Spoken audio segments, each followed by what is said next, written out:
So there's an exchange constant that, that governs the interaction between sigma z on site I and j, where I and j are always nearest neighbors. So that's what this notation means when you have these angle brackets. Okay?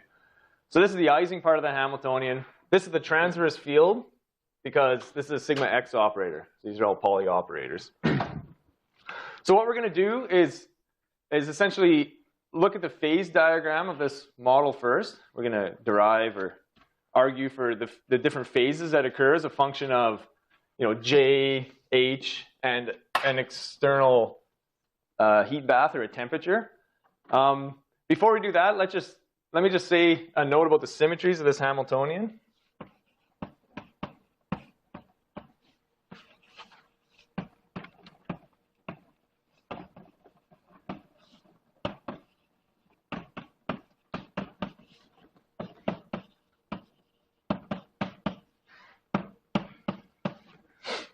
And by symmetry, essentially, we mean under what, I guess, operations or what quantum operators is this Hamiltonian invariant under, right? So what unitary can you apply to the Hamiltonian such that it doesn't change? And if the Hamiltonian doesn't change, you expect that the states, the ground states that arise due to this Hamiltonian are also invariant, essentially. And in the cases where they're not, this is when you have sort of non-trivial symmetry breaking. This basically defines what we mean by a phase on the phase diagram and so on. So in this case, I'll just write down the unitary that is the generator for the symmetry group. And it's very simple for the transverse field Ising model.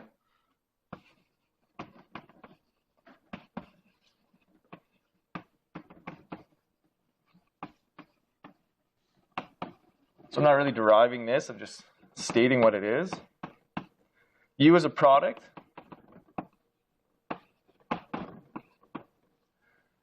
of sigma x, so Pauli operators, sigma x, and this unitary, by definition,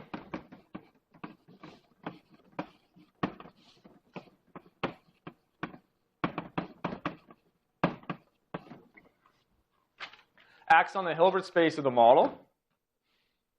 Okay, and it does this in a certain way. So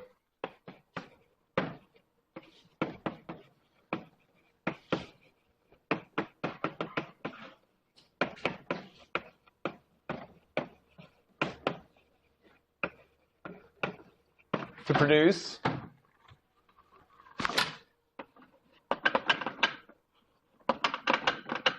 different consequences for different operators.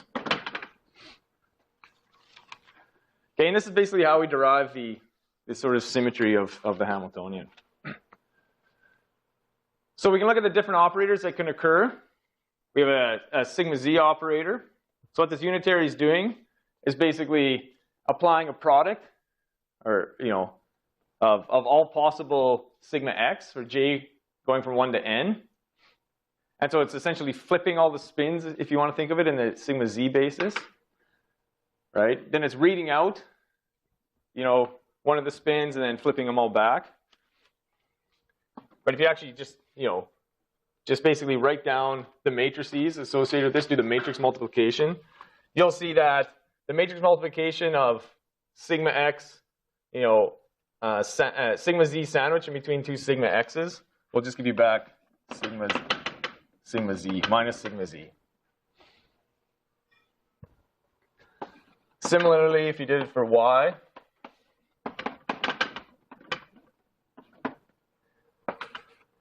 and of course, sigma x is special, and it gives you the same thing back through matrix multiplication.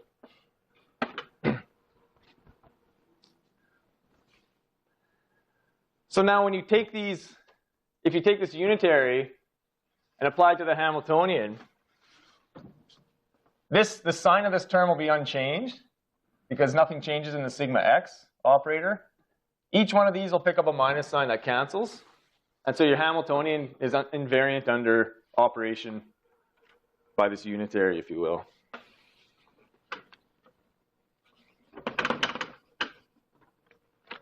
I was using curly H's last time for Hamiltonians.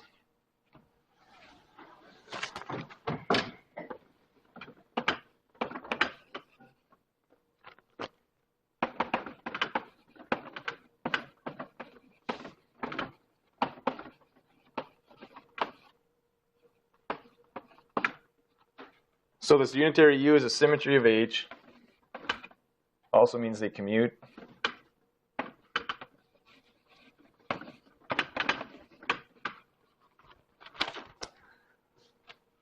The eigenvalues of this unitary are plus and minus 1. And in the language of group theory, a group is formed by this generator. Use a generator of the group. Do you know which group it generates? Have you seen this before? Who's taking group theory?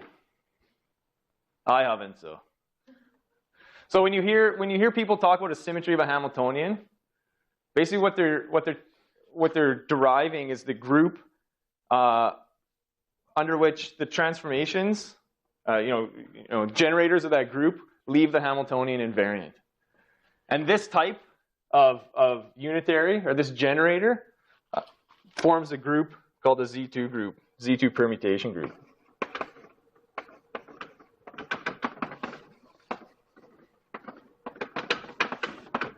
So together with the identity,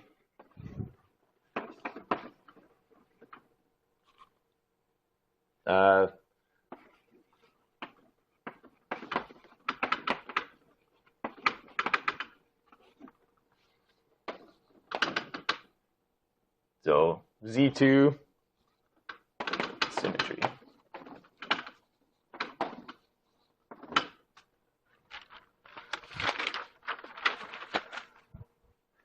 So that's just adding a bit of rigor to the definition of what Z2 symmetry means. So this Hamiltonian is invariant under a Z2 symmetry, or a Z2 symmetry. This is supposed to, the elements of this group, the identity operator and this unitary, this is supposed to remind you of basically like 1 and minus 1 under multiplication as an operation. Okay? And so it's the same idea. It's like if you take sigma z, sigma z and flip the sign of it, that's kind of like the symmetry under which you're invariant, right? It's this thing here. This is kind of the important element of that group. So this is a low symmetry. There's only 2 elements in that group. You can have higher symmetry Hamiltonians or higher symmetry models. So if an XY model, which is like SX, SX, I'll write it down.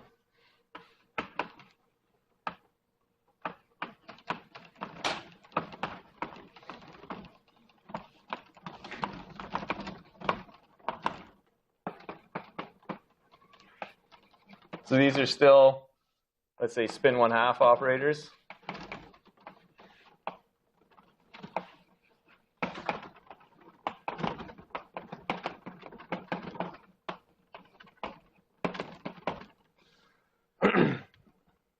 Forgot my sum.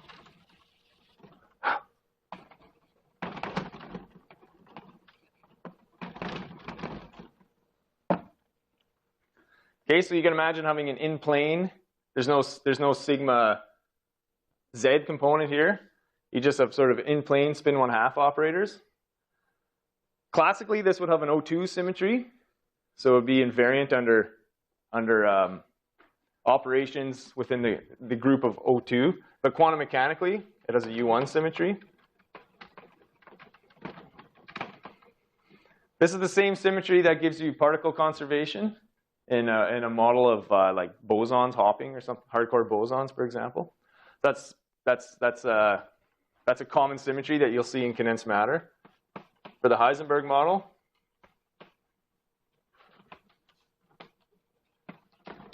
also spin 1/2.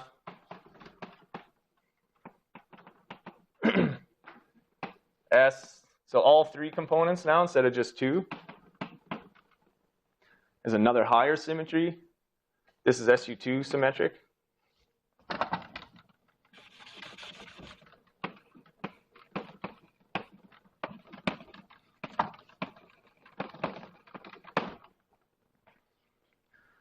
Again, I won't derive these groups, but basically you have to come up with sort of, the generators of the group and so on. But this is just this is like the quantum, if you will, equivalence of O2 symmetry, which is like in-plane rotor symmetry, and O3 symmetry, which would be like a 3-dimensional rotor or something like that. So just keep these in mind if you're ever dealing with condensed matter models and people say, oh, that's an SU2 invariant or an SU2 symmetric Hamiltonian. Basically, that's what it means. This is how you generate that symmetry classification by permutation group in the simplest case. That was sort of an aside. We'll use the symmetry operation when we look at the phase diagram. But let's state our goal here. Let's explore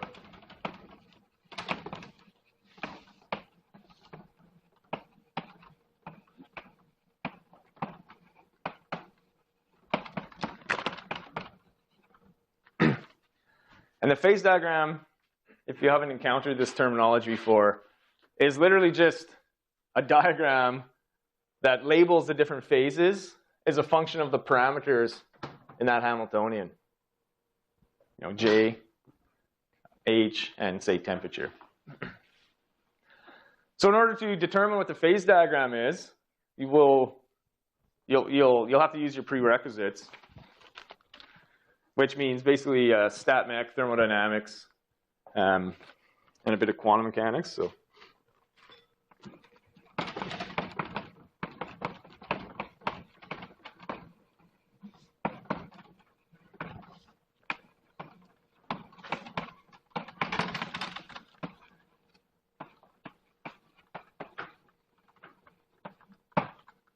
So specifically, you have to think about what kind of ensemble you're in.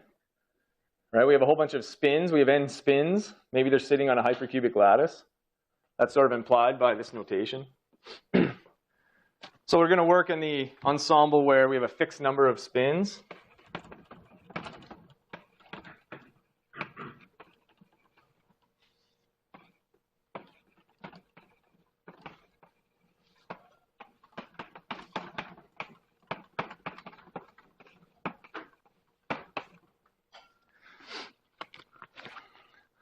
Then, in the canonical ensemble, we have a certain definition for the probability of a energy eigenstate, say.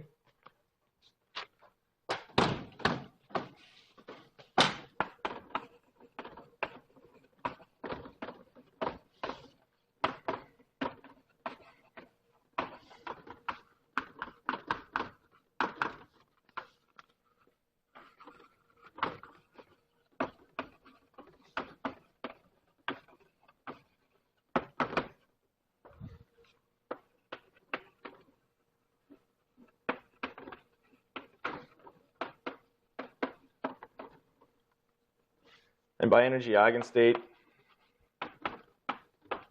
I mean something that satisfies the eigen equation like this. Maybe I want to label my energy with the energy eigenstate. So that probability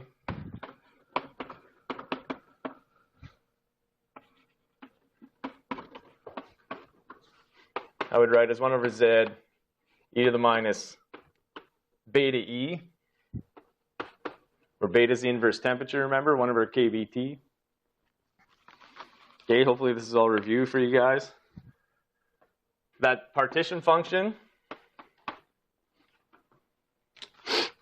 is the trace, which I could write in the energy eigen basis is just the sum over n. Or more generally, e to the minus beta just trace over e to the minus beta h, of course. So once we've defined this ensemble, the idea of a temperature, we can define expectation values of operators.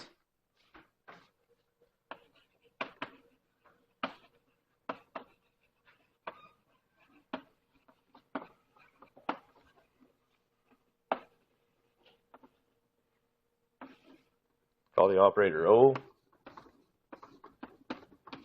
And the energy eigenbasis.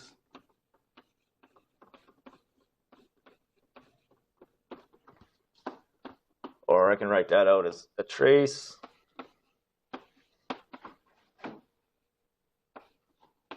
over the partition function. Something like that.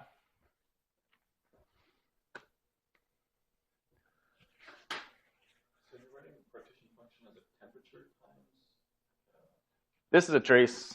Oh, that's a trace. Yeah. Sorry. That's an R. Yeah, so if you're in a different basis, it's just it's the equivalent of this sum essentially, but it can be, that's a basis independent way of writing it. And these are traces here. And usually what a trace means for us is some sort of sum over states, right? So not necessarily energy eigenstates, but we can take traces over all sorts of different states. So okay, so yeah, basically I'm just defining some notation here that we'll use. So we know how to, okay, so we're in a fixed number of spins. We know how to define, expectation values. We need some thermodynamics. Specifically free energies.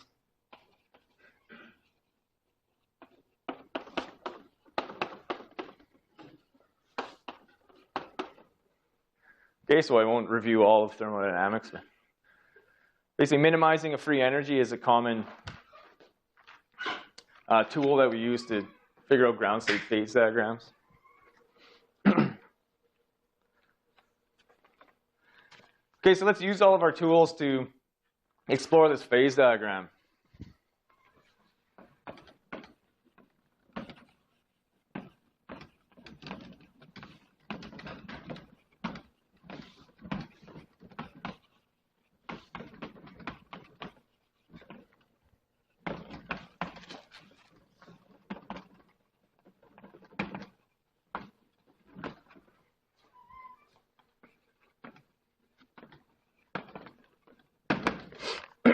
We're setting our Boltzmann constant and our Planck constant to 1.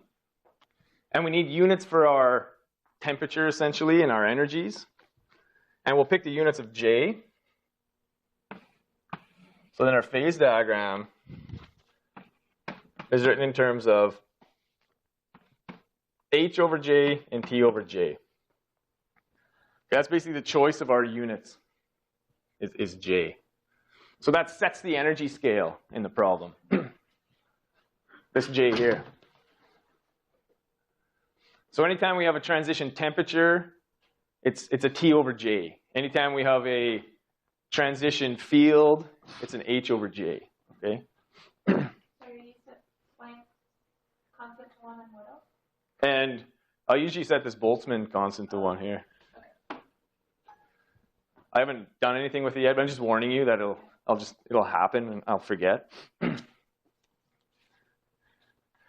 But what I want to emphasize by saying that is that these are the, J is the unit of energy that we're interested in when we draw these phase diagrams. Okay. So figuring out the phase diagram is basically figuring out what's going on here in terms of differentiating between different states, different ground states. Okay.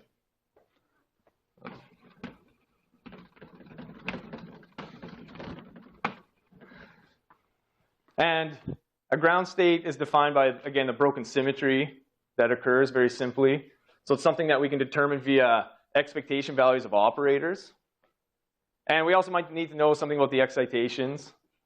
or the topological invariance, like I mentioned last time. But, basically we're looking for some sort of idea about what's going on in this, maybe there's phase 1, phase 2, phase 3. We basically want to draw those boundaries and label the phases.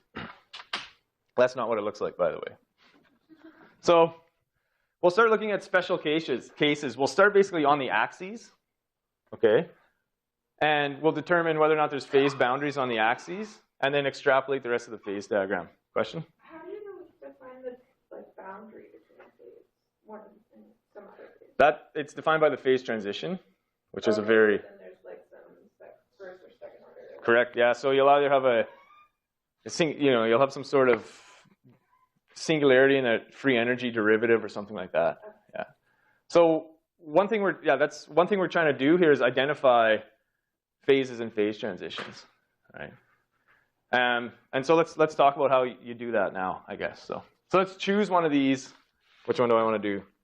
Let's do h equals 0 first.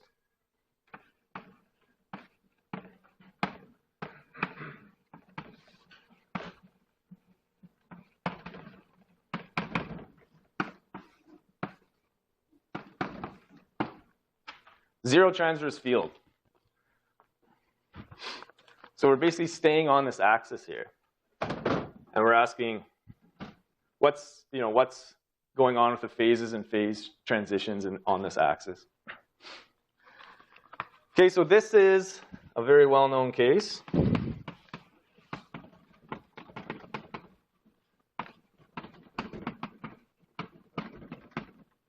It's just the Ising model.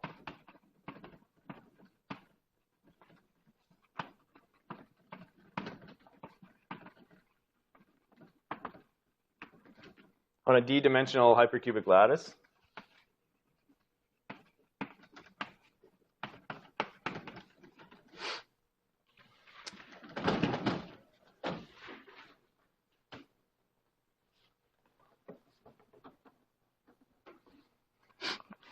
Okay, and because we've got rid of the transverse field, essentially, the sigma z operator commutes with the Hamiltonian. It's a good quantum number.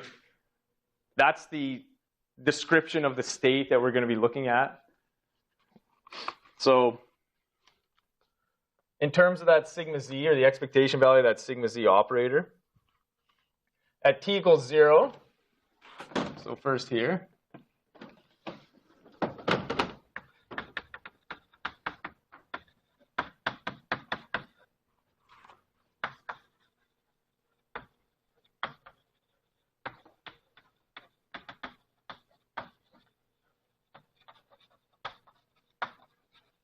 what are the two possible ground states of the model at 0 temperature? Right. So we can write those as basically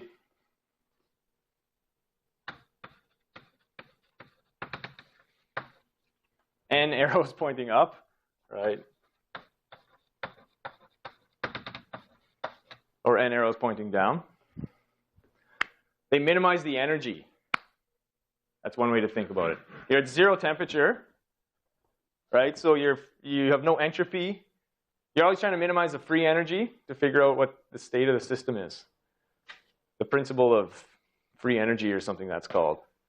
What that means is you're trying to maximize, the entropy. So if you have some sort of probability distribution and you're trying to estimate the probability distribution, you want to give it no additional constraints so that you're not biasing yourself anyway. So that's why you maximize entropy all the time. And that turns into a minimization of free energy because your energy is conserved. Okay. So in order to determine the ground state from this Hamiltonian, you set that second term to 0, and then you're just minimizing the energy. And the energy is just given by this classical Hamiltonian, right? There's a minus sign out front. So every time a spin's aligned, two spins are aligned, two neighboring spins are aligned on any lattice, essentially, then you'll want this thing to Yeah, so this thing will give you a minus, j or something like that. And you add up all those minus j's. So this is all sigma up, all sigma down. This gives an energy.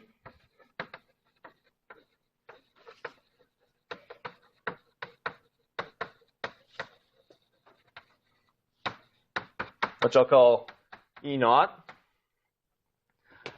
Okay, so it's minus. There's, let's see, n spins. And if you're on a hypercube, right, so there's, in one dimension you have one bond, 2 dimensions you have 2 bonds, 3 dimensions you have 3 bonds. So there's minus ndj is the ground state energy. Very generally on any hypercubic lattice.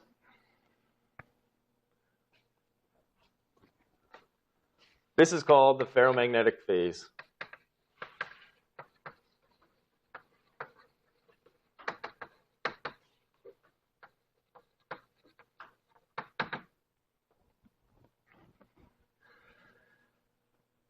Excitations out of the ground state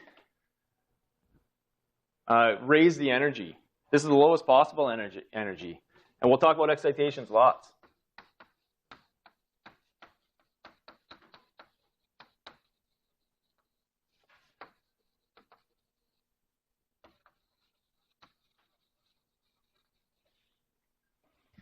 And you have to be a little more careful when you think about excitations. You might want to look in higher dimensions, so higher than 1. So one excitation would be flipping one spin. So what that flip spin does is basically cost you energy in all of these bonds. So the ground state is modified. So the energy in this case, for one flip spin, right, so each of these bonds was giving you a minus j before. Okay, so you have, you basically have 2 for every dimension. Like you have these 2 for 2 dimensions, and then you have the opposing ones. And so you're raising yourself by 2d, and the energy of each bond goes from minus to positive, so it's 2j.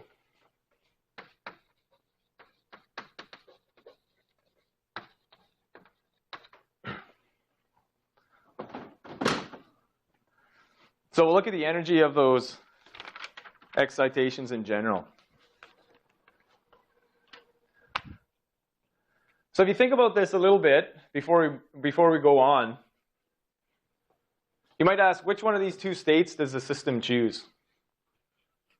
All right, so we're building up a picture here on the phase diagram, somewhere around this 0 point. I'm arguing that there's some sort of, ground state, at least strictly at the 0 temperature, 0 field limit. But which one of these does a thermodynamic system choose? You know? I know you know at Mac. Can anyone tell me what happens? Randomly. Right, so what's that process called? Where it randomly chooses one of those 2.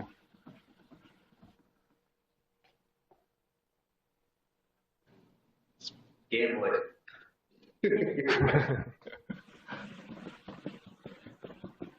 Good enough. Breaking. Sorry, what? Symmetry breaking. Right, it's called symmetry breaking, but specifically what kind of symmetry breaking? Spontaneous. Sorry? Spontaneous. Did you say spontaneous? That's what I heard. Yeah. Spontaneous symmetry breaking is something a little subtle about this. I mean, you have two of these possible low energy states. So let's just.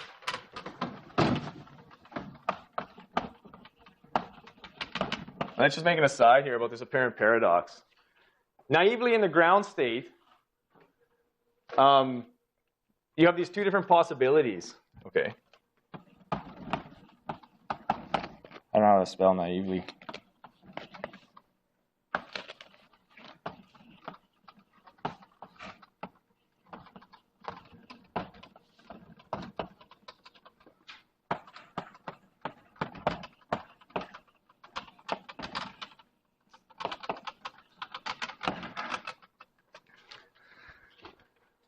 If you did a proper trace in the ground state, so if you did a proper trace here, you would actually trace over both of these possibilities.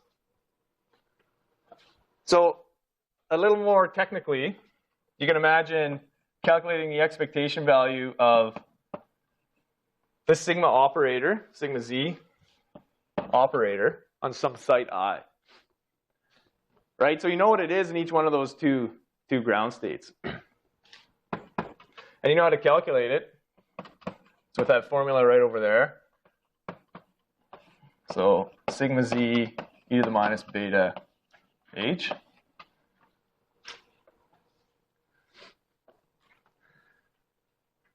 One way to imagine taking that trace is to apply the symmetry. I've erased it. But to apply the generator of the symmetry group U, which leaves a Hamiltonian invariant. That's what I proved here. So what does that Hamiltonian symmetry do when you apply it to this expectation value? You could ask that. There's many different ways to sort of think about this paradox, but let me do that. Let me apply the Z2 symmetry operator.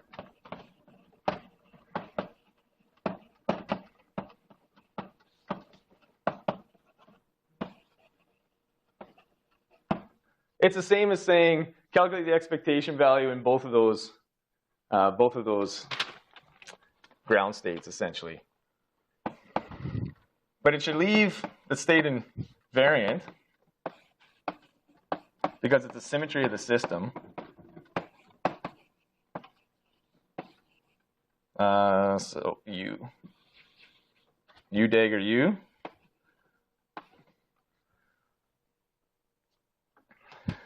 And I can insert another U dagger U in the middle here.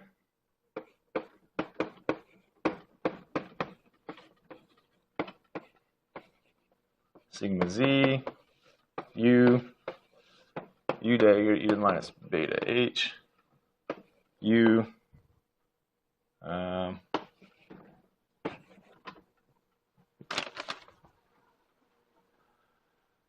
we know what we get from applying that symmetry to the sigma z operator. We get a minus out. And here we apply to the Boltzmann weight, or whatever you want to call that thing. Well, it contains the Hamiltonian. Any function of an operator is defined by its Taylor expansion. So you can imagine Taylor expanding that exponential out, and then applying, the unitary to each occurrence of h, and nothing happens. So this term should just be e to the minus beta h, and this term will give you minus sigma z. And if you work that trace out, you would see that you would get minus the expectation value.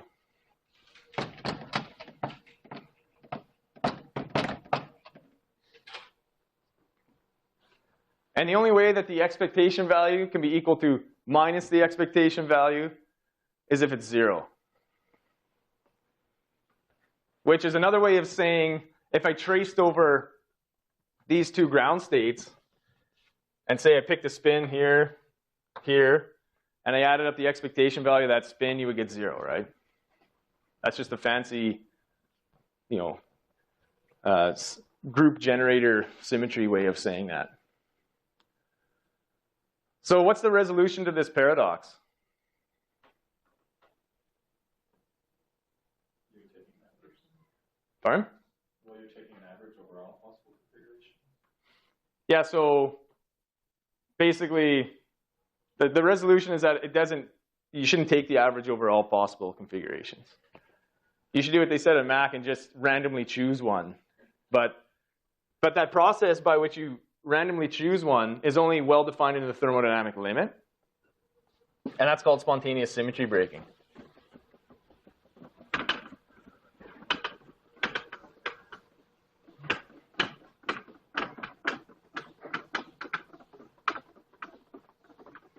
And this is what happens in real materials. If you have a real ferromagnetic material, it doesn't exist in some crazy superposition of two states classically, right? It'll just choose one or the other. And it's not actually random. I mean, it depends on sort of external perturbations and so on, which one it chooses. But theoretically, spontaneous symmetry breaking occurs as an order of limits phenomenon.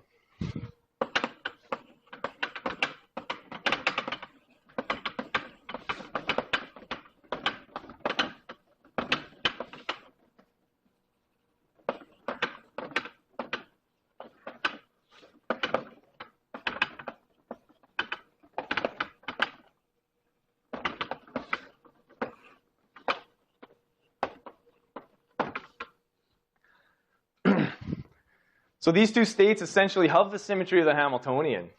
They have the Z2 symmetry. And that Z2 symmetry is spontaneously broken in a real physical system, which can be seen. And by breaking a symmetry, I mean the resulting state has a lower symmetry. Right? So it means it's no longer invariant under that Z2 operation. This is that Z2 operation here, right? If I'm invariant under that Z2 operation, I get this paradox where I can't have any magnetization. So I have to spontaneously break that symmetry. So there's some outside mechanism which basically breaks that invariance or that symmetry.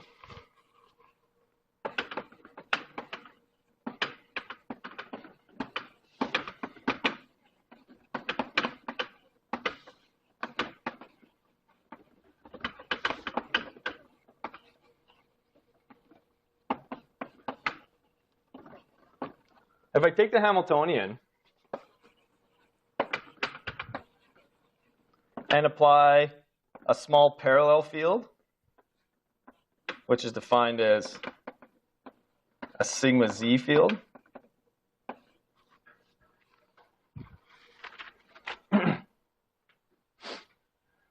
so this is it's essentially some field that couples to the order parameter. This is how you choose this mechanism for spontaneous symmetry breaking.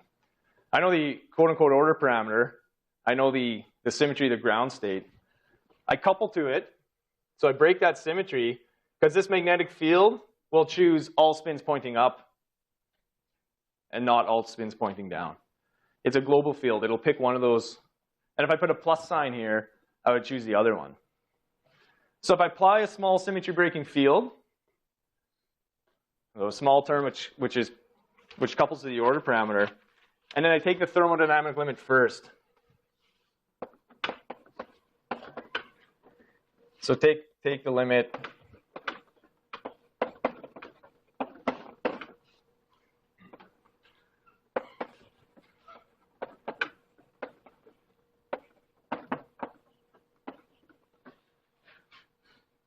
and then take the limit of the field goes to 0 from above second.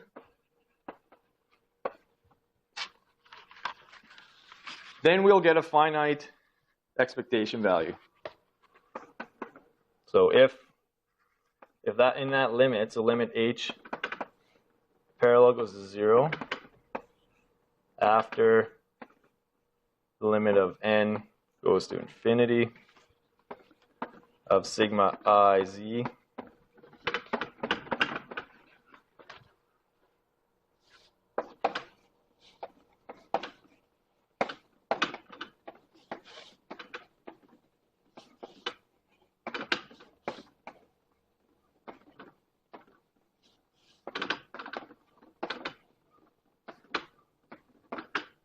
then the Z2 symmetry is spontaneously broken. So I'll leave working that out as an exercise, or maybe an assignment question. We do it explicitly in 705, where we're dealing with actual statistical mechanical sort of stat mech models. But I think it's important enough that I mention it here. You know, there's subtleties in the theoretical treatments of these highly symmetric Hamiltonians, but they're well understood in terms of relating these things to physical phenomena. If you didn't have spontaneous symmetry breaking, you wouldn't have a ferromagnetic phase, you know. So it's a very important mechanism that you essentially need in physical systems. Question? Why do you need to take the thermodynamic limit first? Well, by taking the thermodynamic limit first, it tells you something. It tells you that spontaneous symmetry breaking only occurs in the infinite size limit. But why is that? That's what I don't understand. That's the entire statement. You need to have an infinite size system in order to have a well-defined, you know, broken symmetry in a ground state. If you have a finite size system, you basically don't have this first limit, for example. You don't have n equals infinity. In finite size systems, things are either more subtle or less subtle, depending how you think about it. There's actually no phase transitions. There's no phase transitions in a thermodynamic sense. So there's no strict singularities in free energy derivatives or anything like that. So all of this theory, you know, the theory of systems, many-body systems in the thermodynamic limit, you know, the theories of condensed matter and stat mech and thermodynamics basically rely on the thermodynamic limit. That's what I'm saying. So in a many-body system, if we want to define things like phases and we want to define things like phase transitions, we basically need these mechanisms. So it's another argument for why we're talking about thermodynamic limits, I would guess. Then we can use the full mechanism of phases and phase transitions from stat mech.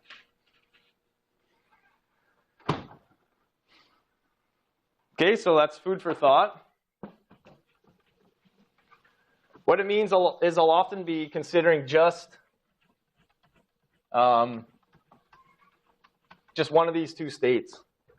You know, I'll choose one of those two possible ground states.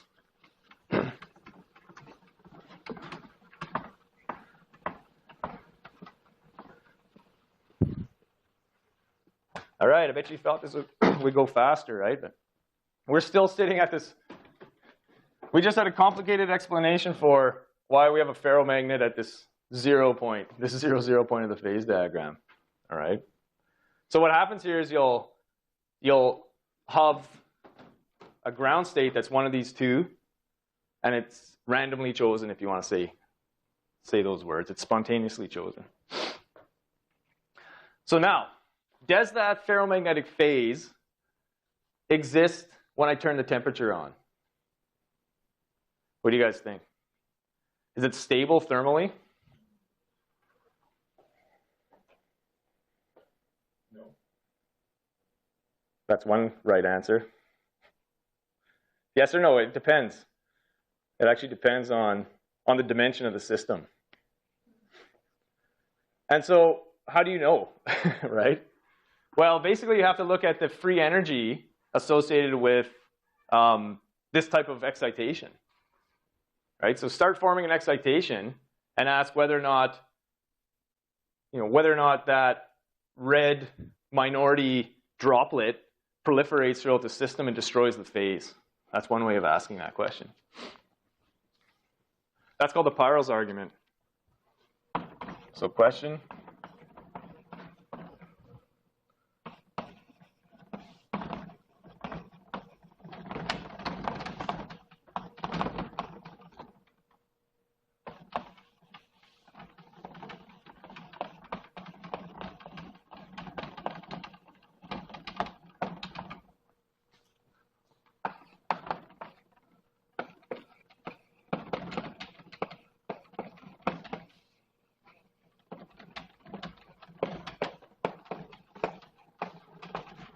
(1936).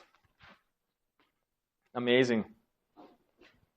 So Peierls argued for the existence of a phase transition or a phase boundary on this horizontal axis, but only in certain dimensions. So now we have to, we've been considering general dimensions. D is our spatial dimension here. So now we have to generalize this a bit.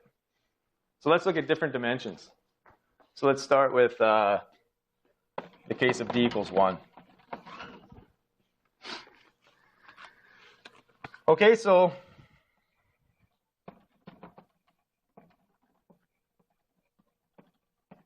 consider this droplet of minority spins, the red spins, in a C or in the ferromagnetic background.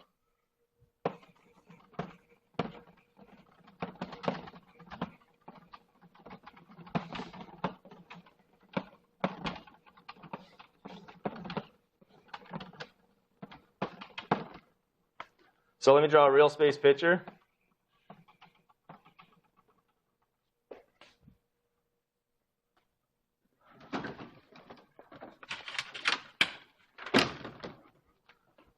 I got some up spins. I have some down spins. And I'm in the thermodynamic limit. So there's an energy cost, again, associated with that minority droplet. So actually what happens thermally is you can imagine the ferromagnetic state just existing, it all spins up, and then one of these spins flip, and there's a boundary there's a defect boundary. And it actually, it involves two bonds, right? So if I flip one of these, there's two bonds that are violated. Those two bonds are also violated regardless of the size of the droplet. Okay, so the energy cost of that droplet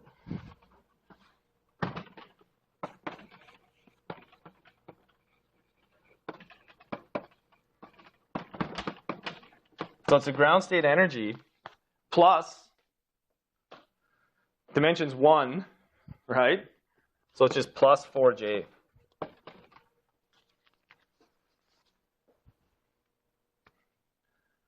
So the energy cost of that droplet is independent of the size of that droplet. Let me call the size of that thing L.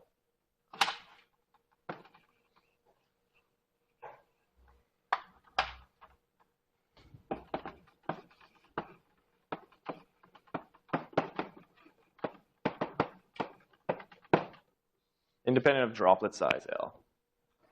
Sorry, where's the second factor of 2 come from?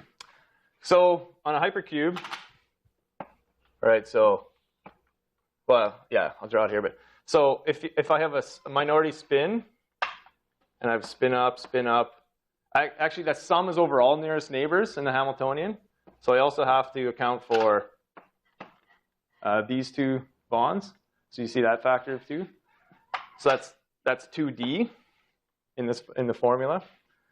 But then also each bond has gone from an energy cost of minus J to plus J, right? Which is it's a distance of 2. So it's 2D, 2J.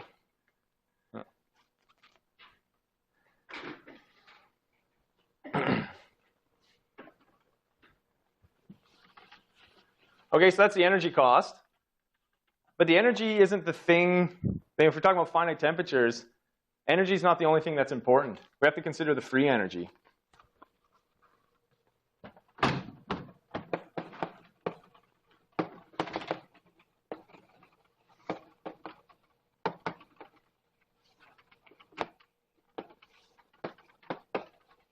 So in order to consider the free energy, we need E minus Ts, we need the entropy.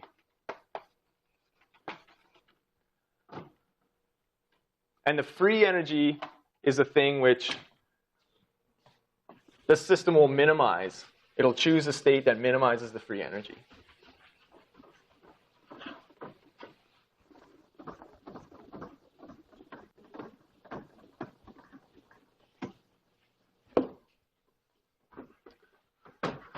So we need an estimate for the entropy gain associated with having a droplet of size L.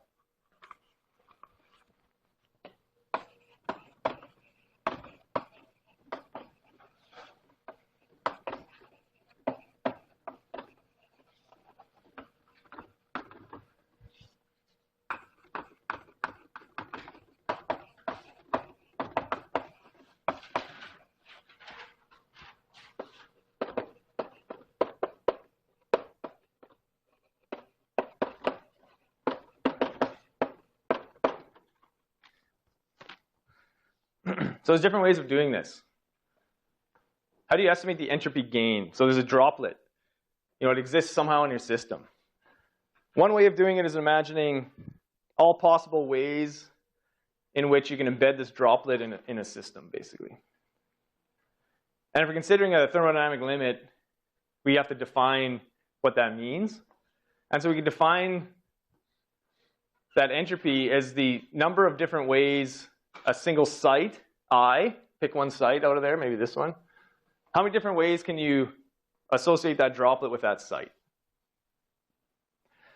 Right? And that number of ways that occurs is the number of accessible microstates, basically, in the system.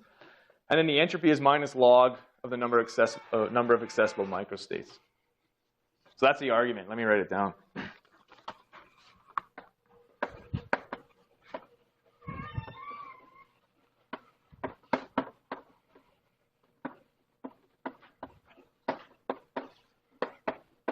And by states, I'm really talking about,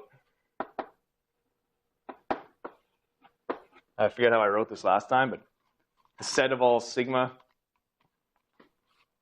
basis states, sigma z basis states. So let's see, for one droplet, let's say in how many states is the spin I contained within the droplet?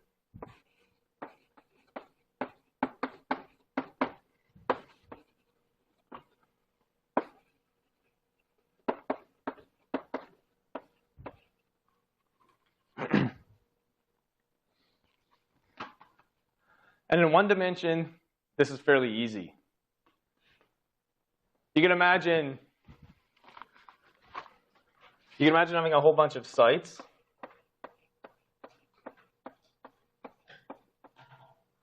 This is your site I. So you could form the droplets by starting on site I and then doing a random walk. This sounds complicated, but you'll see why I'm doing this. So say I want a droplet of size L, and maybe L is 4, I don't know.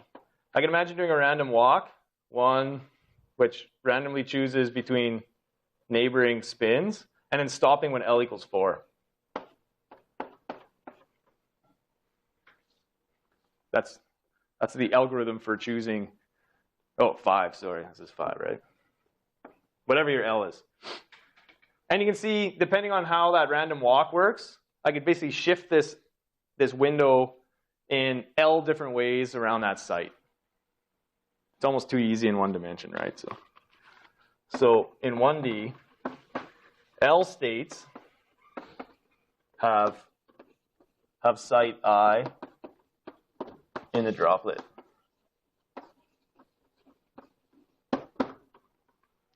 So the entropy, I'll just write this even though I'm going to set it to 1, is, if you remember thermodynamics, it's K log times the number of accessible microstates, which is L.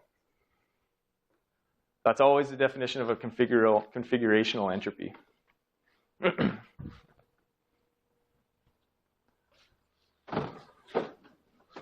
So this gives us access to our free energy.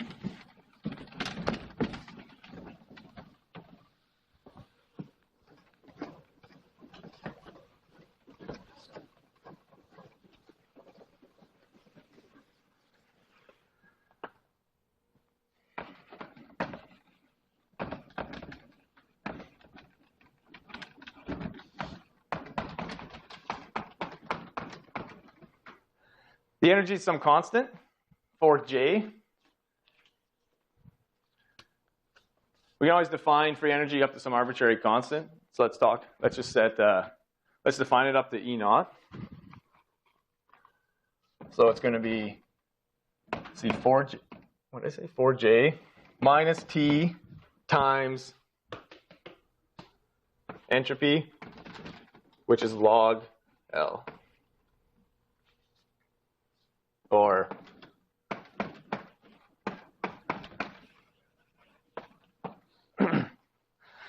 now Peierls' argument goes like this. If you look at this formula, you see that there's if you ever have a non-zero T, then you can increase L to basically counterbalance the first term, no matter what it is, no matter what your exchange constant is.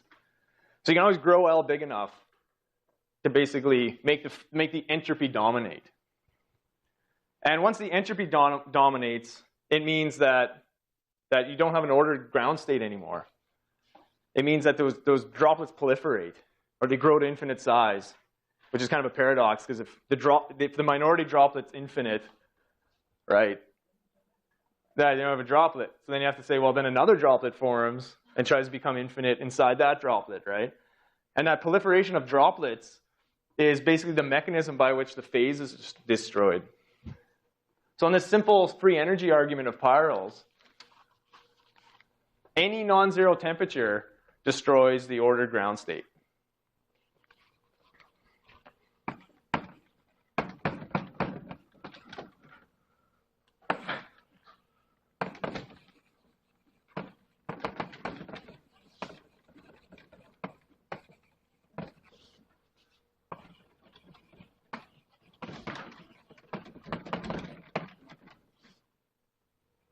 Of some size, L.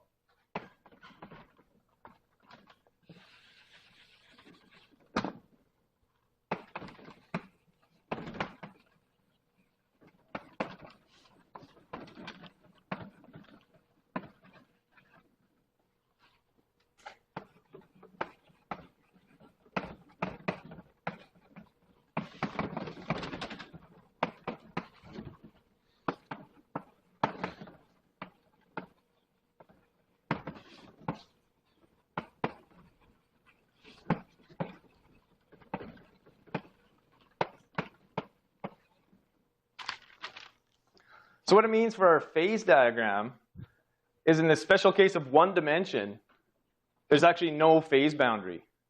There's no finite temperature phase transition. The ferromagnetic phase exists only at that single point at the origin.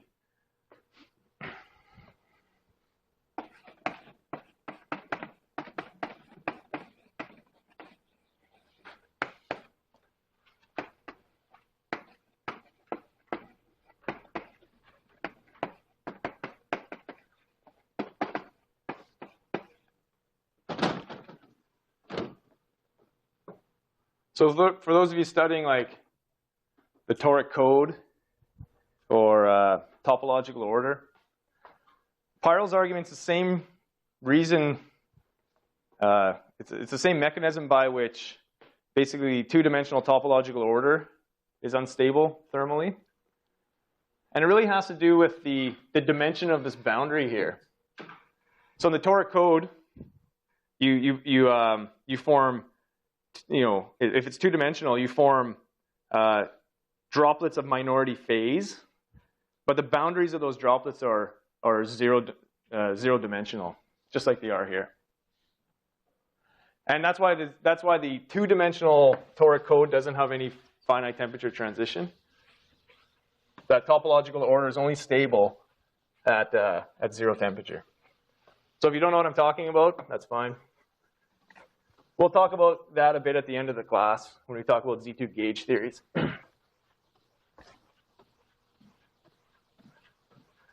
Okay, so our phase diagram's shaping up to be disappointing. But let's look at two dimensions.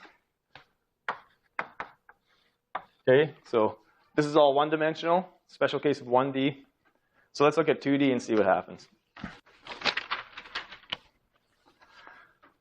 Okay, so now we can imagine instead of a length L that has a zero-dimensional boundary, we can imagine a droplet in 2 dimensions that has a 1-dimensional boundary. So let's characterize the size of that droplet by that perimeter.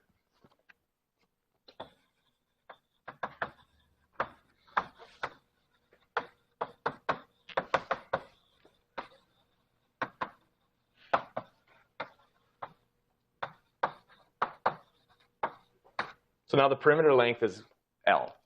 I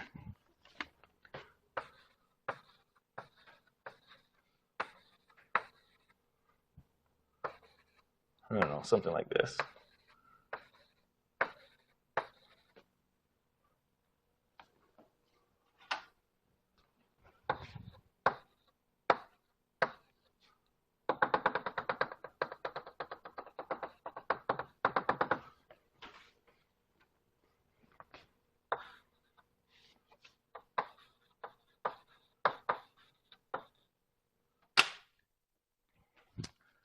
So now we need the entropy energy cost.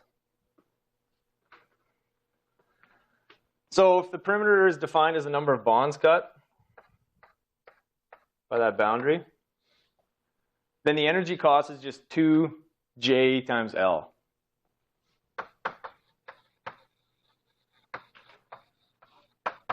JL.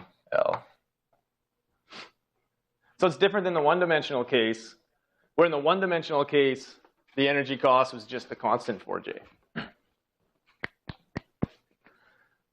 Okay, so that looks promising. But now we need to estimate the entropy gain.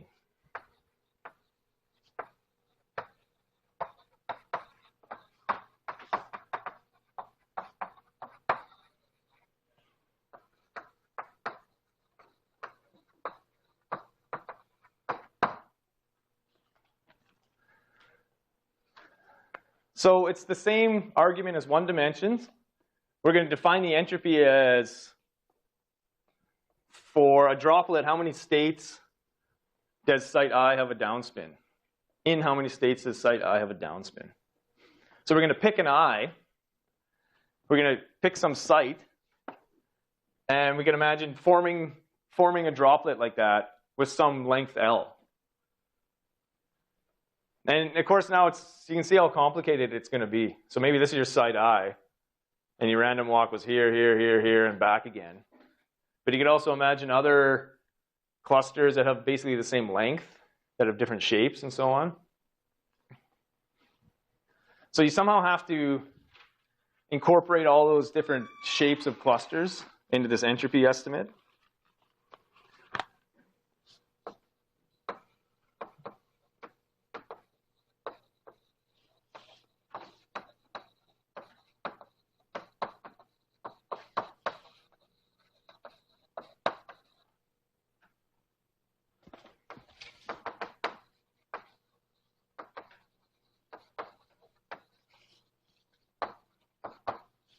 How many distinct droplets with perimeter length L contain site I?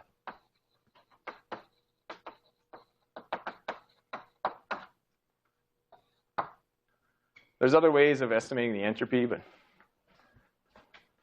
we'll continue with the way we did things in 1D.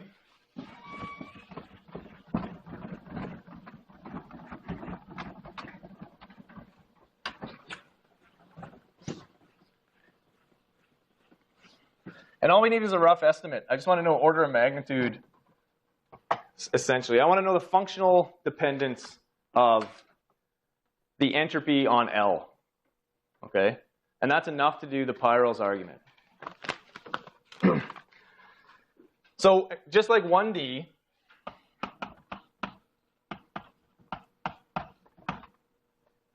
construct droplets with a random walk on a 2D square lattice.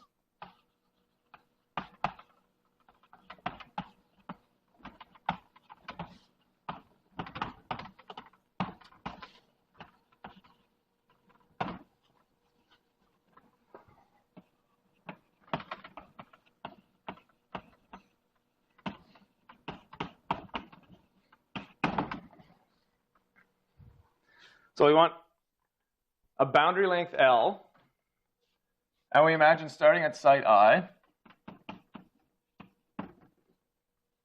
Okay.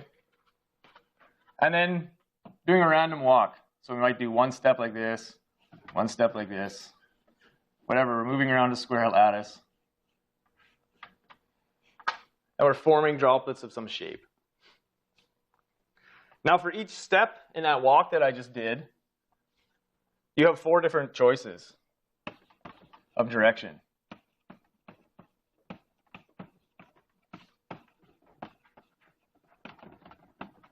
Call them, I don't know, north, south, east, and west. Right? So every vertex has north, south, east, and west. So every time you do that random walk, you know, in the end you want this thing to have a perimeter length L, and you construct it in such a way that number one, you have all these different choices in how you make it, which gives you this gives you many possible random walks. So just this constraint gives you, it's 4 to the L, right? 4 to the L different random walks.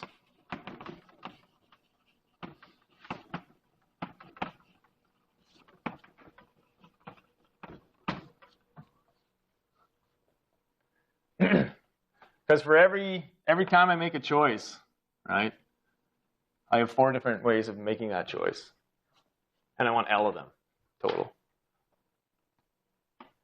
But actually, it's not quite 4L. There's more constraints, right? That's really just sort of an upper bound.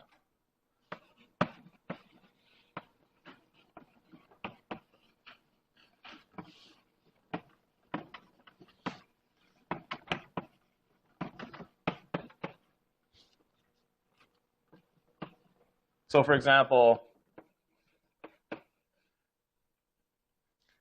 let's see, after L steps, you have to return to the starting point. That's a big one.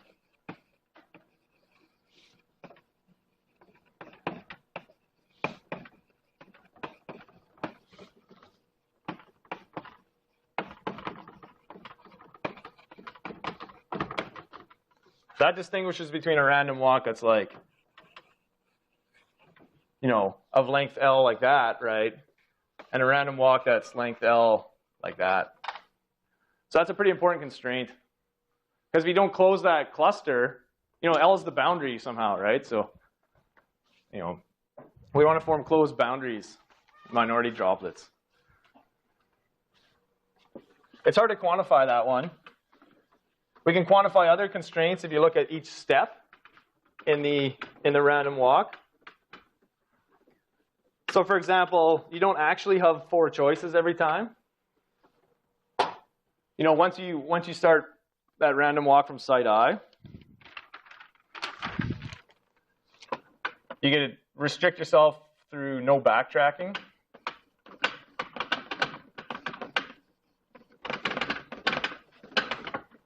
Because that reduces your length. If you start up this path and then come back a ways and you're counting, right? So you'll count up the L faster than basically the length of the cluster. So if you avoid backtracking, which means only 3 directions to choose from,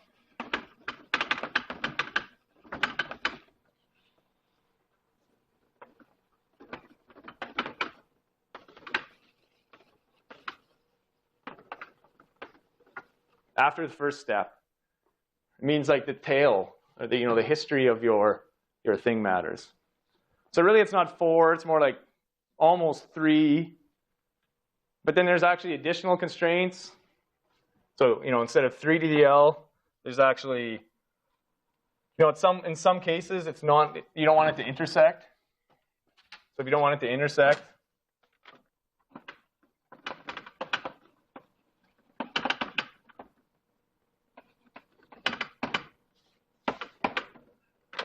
so if you're doing your random walk and you don't want to intersect the same path here, then you can't backtrack, you don't want to intersect, you only have 2 different choices here.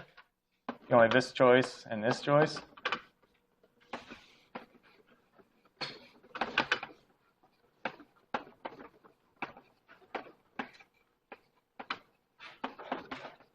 What I'm trying to say is it's going to be really hard to construct a proper estimate for the same thing that we did in 1D in 2D. This random walk's highly constrained. It's actually non-trivial sort of combinatorial, like graph theory problem. So what I am convinced about is that we have some constant to the L different walks. And let's just call that thing C.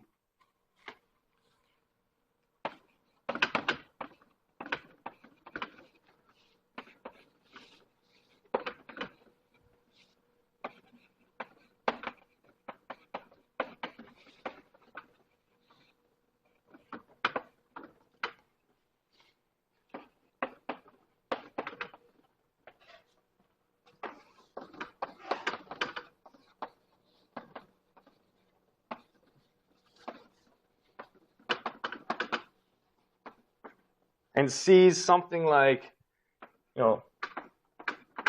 it's something between 1 and 4, and probably more accurately, it's something between 2 and 3.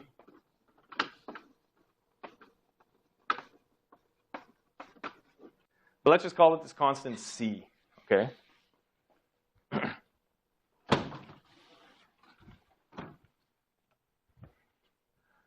So now we can estimate our entropy just knowing this constant C.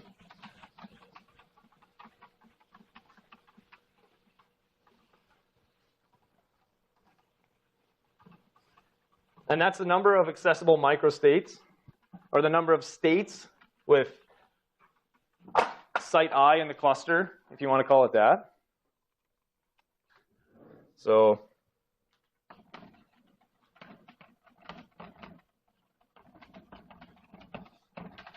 again, there's a Boltzmann constant that I'm going to set to 1. All right, so it's log C to the L. So it's so let's set KB equals to 1. So I'm going to call it L log C.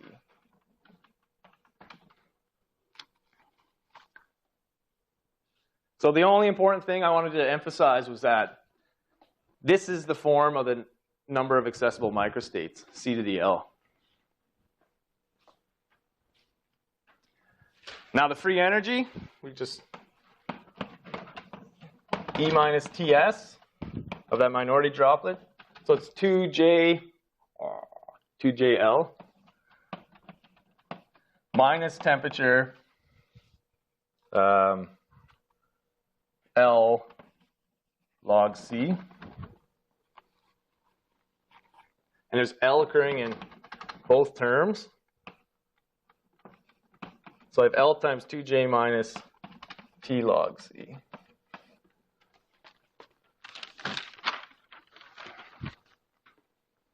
So it's very different than 1D in that I essentially have a balance between energy and entropy now. Okay, so in the one-dimensional case, all I had was a non-zero proliferation. In this case, there's essentially a critical temperature.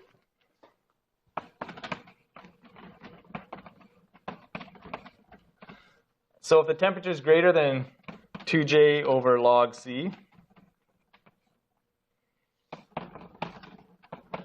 it's entropically advantageous. Is that a word?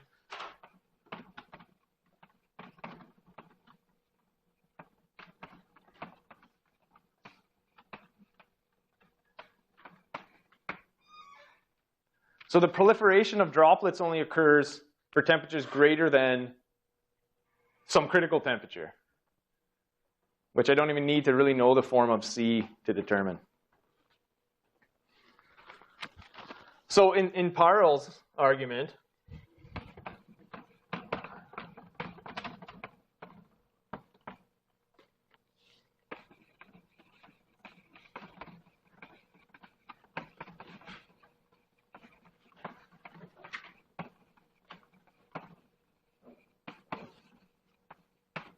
he would say droplets proliferate and destroy the ferromagnetic phase, okay, for T greater than that value.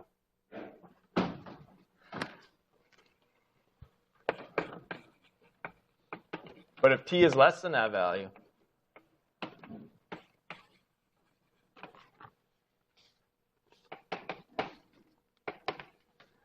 essentially the energy wins. So it's energetically too costly to form the droplets.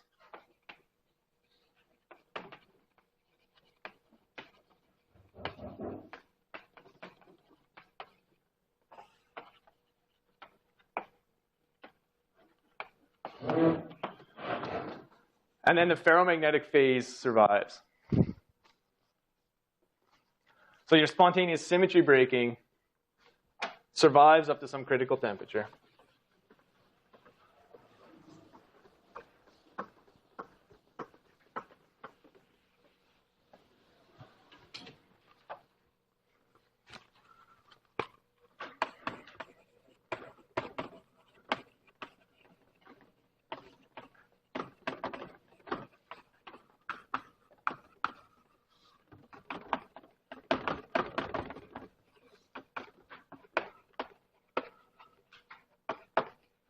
It's called a critical temperature, except that word critical is kind of loaded. It implies a second order transition, which I haven't proven here.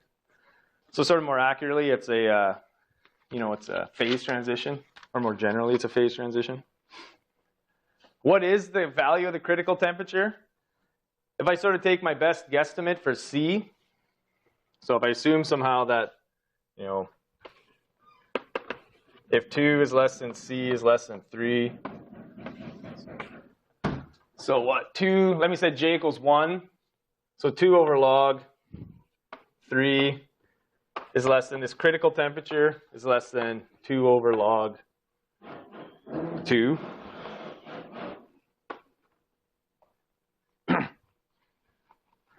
That would mean, I just worked these numbers out.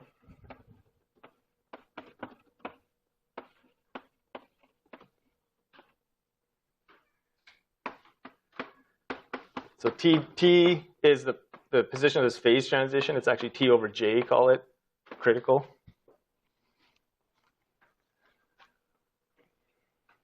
Do you know the exact value of that critical temperature? Anyone? Just from, I know you guys do at Mac. Do you know the critical value? Do you know the position of the phase transition of the 2D Ising model? All right, this is going on your permanent record. Giacomo knows it. What? 2.269. 2.269. That's the Onsauger temperature. Onsauger, maybe? 2.269 something. Onsauger basically, well, Kramers and Wanier determined that in 1941, before Onsauger. I should give them credit.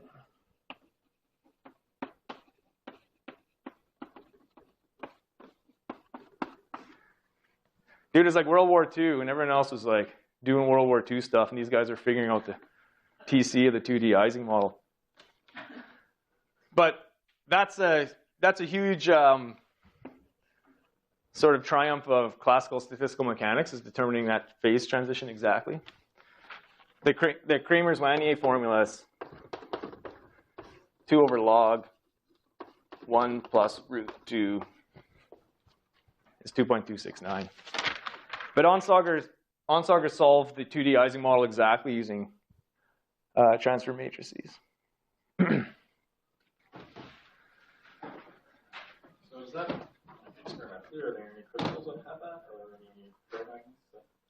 Yeah, although I couldn't say off the top of my head, but there's definitely... Like it doesn't depend on the structure of the material at all, it's just... Right, that's a good point.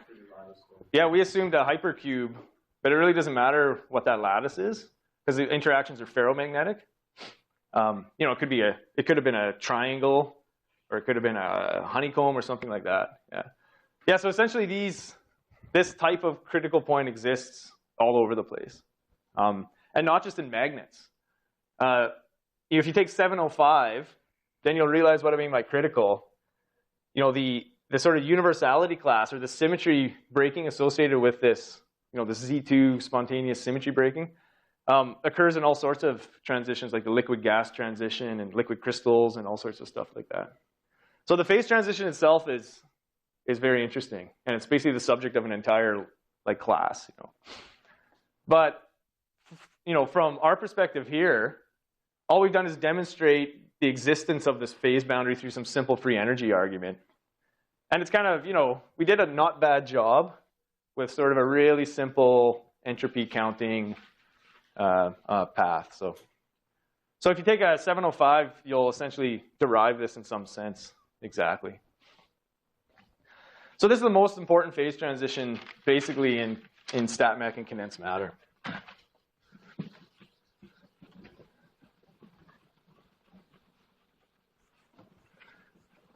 If you do the argument in 3 dimensions, you get the same thing. The functional forms aren't the same, but the phase transition exists. So you'll get some balance between energy and entropy if you do this random walk in 3 dimensions. 4 dimensions, 5 dimensions, everything higher than 1 dimension gives you the existence of a phase transition. They call it a paramagnet to a ferromagnetic transition.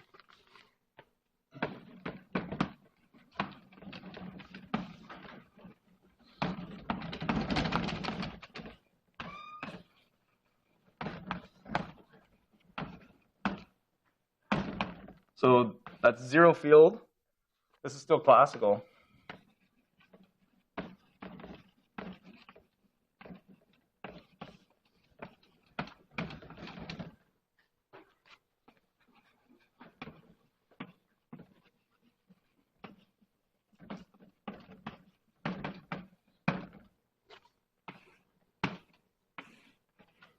So we had some h over j, we're still figuring out. But it's a function of t over j. We're going to have some critical Tc, or Tc over j. Oh, no, I just called it Tc over there. So I have some critical temperature. Below the critical temperature, I have the ferromagnetic phase where everything's aligned. And above it, I have what's called the paramagnetic phase.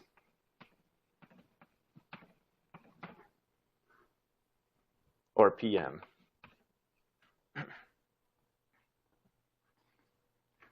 So here there's a broken symmetry. The expectation value of sigma z is non-zero, and it's spontaneously broken. Above that, droplets proliferate. You just imagine these things, these minority phases, like, you know, existing and bubbling through the whole system, and that destroys the ferromagnetic phase. So this is basically called your order parameter.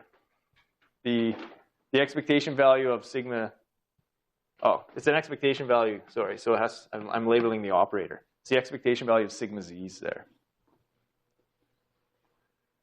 Spontaneously broken symmetry.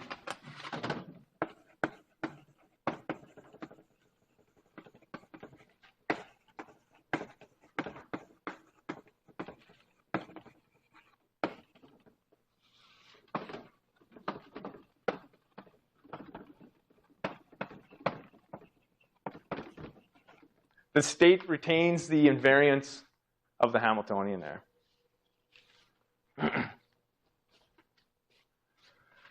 Okay, so that was a long haul just to get, you know, this boundary essentially. So what we're trying to do is extend this boundary, you know, up somehow into this non-zero transverse field, and that's where things get quantum.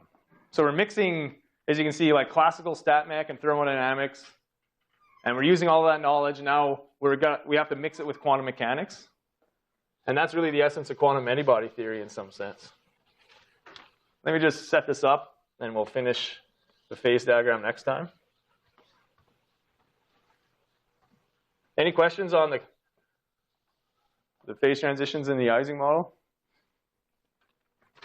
Like I say, we essentially have a whole class. 705 is entirely, you know, on deriving these phase transitions, exploring questions of criticality, universality. I just want to remind us where we're going. We've set h equal to 0. Now, I don't remember if I was numbering these or what, but next, set t equals to 0. And h over j not equal to 0.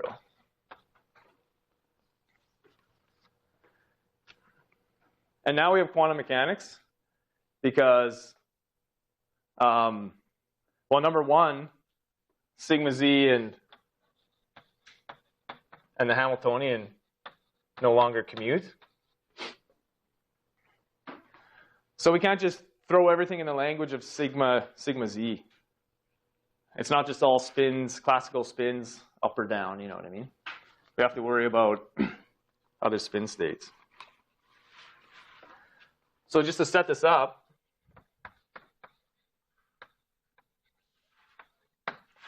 let's start with a small h field. So we'll start from the origin of the phase diagram, 0, 0, and we'll use perturbation theory, like proper quantum perturbation theory, to explore what happens when we turn on a finite H.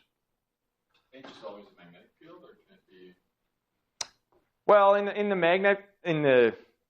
in the spin system, it's a magnetic field. But like if you had, say, particles hopping on a lattice, it could be a chemical potential. So there's many different physical things that give you the same symmetry operation as the magnetic field. Yeah, so chemical potential is kind of the other obvious one. So if you replaced all your spins up with a particle and you spin down with an empty lattice site, then this type of Hamiltonian, is turning into a theory of particles on a lattice. And then you can add terms that are like hopping terms, which would be S plus, S minus, plus S minus, S plus. And that would take this thing and hop it. And so that's actually the XY model, the thing I wrote before. That's another way of writing the XY model. And if these things are hopping around, according to that Hamiltonian, this XY Hamiltonian, then the magnetic field is a chemical potential because it wants to put more particles on sites. Okay? And it can be mathematically entirely equivalent, but it's just another way of seeing, another physical interpretation. So we'll deal with that later in the class when we talk about bosons. That's more like a bosonic Hamiltonian. So all I want to say is, okay, we're going to set this up by doing perturbation theory.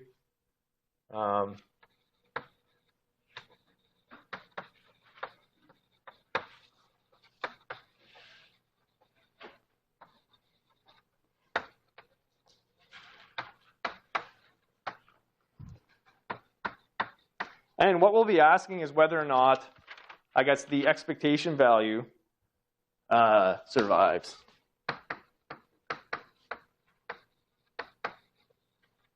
So we'll ask whether sigma z I remains non-zero perturbatively.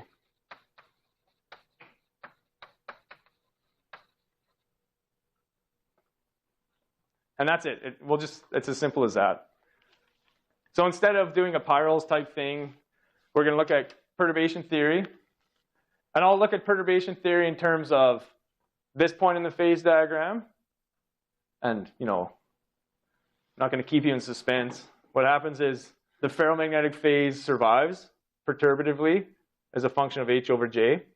And then we should look at the other limit when h is infinite. And we'll just write down the eigen, the eigenstates. And those two things will be different, and we'll argue for a phase boundary existing somewhere on this axis here. And that's a quantum phase transition. That's your first quantum phase transition. It occurs, regardless of the fact that you're at zero temperature. And quantum phase transitions have interesting properties that we'll kind of explore a lot in this class. So we'll continue with mapping out these phase diagrams, this phase boundary. And then we'll start explicitly writing down the quantum to classical correspondence of the transverse field Ising model, I guess, next week. And I'll bring you guys' first assignment. Okay, so the assignments will deal with the transverse field Ising model, but they'll take ideas that we looked at in class. But like in any graduate course, they're going to require a lot of sort of research and resources that you guys will have to pull out of books and stuff on your own. And so generally the assignments will be 2 weeks. So I'll give you an assignment probably Tuesday, and then it'll be due in 2 weeks. I'll give you another assignment. Okay? And that'll be the hard part of the class. Well, in addition to listening to me. Any other questions? Okay, see you guys Tuesday.